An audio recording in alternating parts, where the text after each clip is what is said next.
한편 남성 고을에서는 여산 부인이 애타는 마음으로 남선비의 귀환을 간절히 기다리고 있었습니다. 날이 가고 달이 가도 돌아오지 않는 남편을 기다리며 해변을 걷다 보니 여산 부인의 집신은 하루하루 닳아 사라졌고 7 아들은 어머니를 위해 매일 집신을 만들어야 했습니다. 여산 부인은 남편을 향한 걱정과 그리움까지 더해져 찢어지는 듯한 고통을 안고 천지왕에게 간절히 기도했습니다.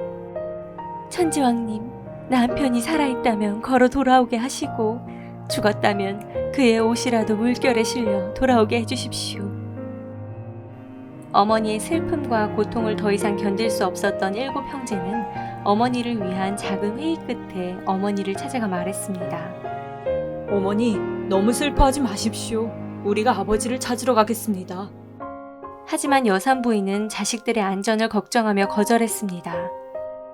너희들이 갔다가 다 죽으면 나 혼자 어찌 살아갈 것이며 아버지 무덤의 풀은 어찌 베겠느냐. 차라리 내가 다녀오마.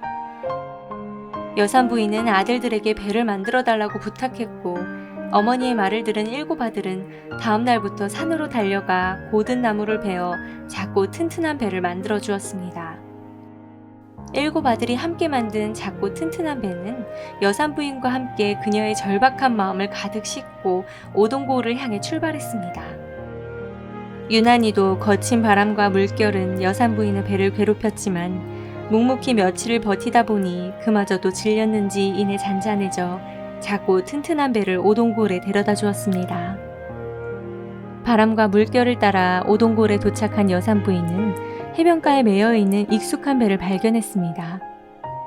그 배는 남선비가 남성고을을 떠날 때 곡식을 싣고 가던 배와 똑같았고 시간이 얼마나 흘렀는지 이제는 부서지고 나무가 썩어 물이 새는 흔적을 보이고 있었습니다. 망가진 배를 확인하고 남편의 죽음을 예감한 여산 부인은 길가에 주저앉아 슬픔에 잠겨 눈물을 흘렸습니다. 하지만 그때 근처 기장밭에서 한 여자아이가 새를 쫓으며 노래를 부르는 소리가 들렸습니다. 새들아, 새들아, 너무 야근 채 말거라.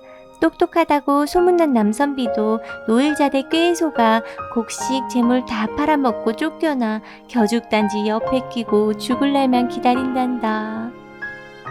여산 부인은 남편에 대한 이야기를 듣고 큰 충격을 받았습니다. 그녀는 아이에게 다가가 노래를 다시 불러달라고 부탁했습니다. 하지만 그 소녀는 이 노래는 여러 번 부르면 노일자대에게 혼난다고 말하며 거부했지만 여산 부인이 마지막 재산인 낡은 반지를 주며 소녀를 설득했습니다. 반지를 받아든 소녀는 결국 다시 노래를 불러주었습니다. 새들아, 새들아, 너무 야근 채 말거라. 똑똑하다고 소문난 남선비도 노일자대 꾀에 속아 곡식 재물 다 팔아먹고 쫓겨나 겨죽단지 옆에 끼고 죽을 날만 기다린단다. 남편에 대한 노래를 다시 듣게 된 여산 부인은 남선비가 지금은 어디에 살고 있는지 물었습니다. 이 고개 넘고 저 개울 건너에 있는 허허벌판에서 초라한 움막집을 지어 살고 있습니다. 여산 부인이 소녀가 가르쳐준 길을 따라가다가 허허 벌판에 세워진 한 초라한 움막을 발견하게 되었습니다. 벌판의 흙먼지와 거친 바람은 움막으로 향하는 여산 부인의 발걸음을 무겁게 했고 마침내 움막 앞에 선 여산 부인의 심장은 두려움과 기대가 뒤엉킨 채로 크게 뛰고 있었습니다. 고민 끝에 움막의 문을 열고 안을 들여다보니 음식을 기다리는 강아지처럼 초라한 모습의 남선비가 겨죽 단지를 옆에 끼고 주저앉아 있었습니다. 남편을 발견한 여산 부인의 마음은 안타까움과 슬픔으로 가득 차 눈물이 흘렀습니다. 여산 부인이 차오르는 감정을 추스르며 목소리를 가다듬고 나그네의 목소리로 말을 건넸습니다. 지나는 나그네이온데 날이 저물고 쉴 곳이 없으니 하룻밤 재워주시겠소? 이 집은 좁고 허술해 손님을 드릴 데가 없으니 다른 곳을 알아보시지요. 그렇다면 밥이라도 지어 먹게 부엌을 빌려주실 수는 있겠습니까? 그 정도면 괜찮습니다. 여산 부인이 부엌으로 들어가 솥을 들여다보니 솥 안에는 밥알 하나 없이 겨죽 찌꺼기만 눌어붙어 있었습니다. 여산 부인은 맑은 물과 집 수세미로 솥을 곱게 닦아놓고는 가지고 간 쌀로 밥을 지었습니다. 얼마 후 윤기가 흐르는 밥 한 그릇을 남선비에게 가져다 주었습니다. 부엌을 빌려주셨으니 주인께서도 함께 드시지요. 오랜만에 맡아보는 제대로 된 밥 냄새에 감격한 남선비가 허겁지겁 밥을 먹기 시작했습니다. 급하게 밥을 먹다 허기가 조금 채워지자 느껴진 밥의 맛은 남성고을에서 여산부인이 해주던 추억 속 밥맛과 놀랍게도 똑같다는 것을 알아차렸습니다. 이게 무슨 밥이기에 고향에서 먹었던 옛날 밥맛 그대로입니까? 남선비가 깜짝 놀라 손님에게 물었습니다.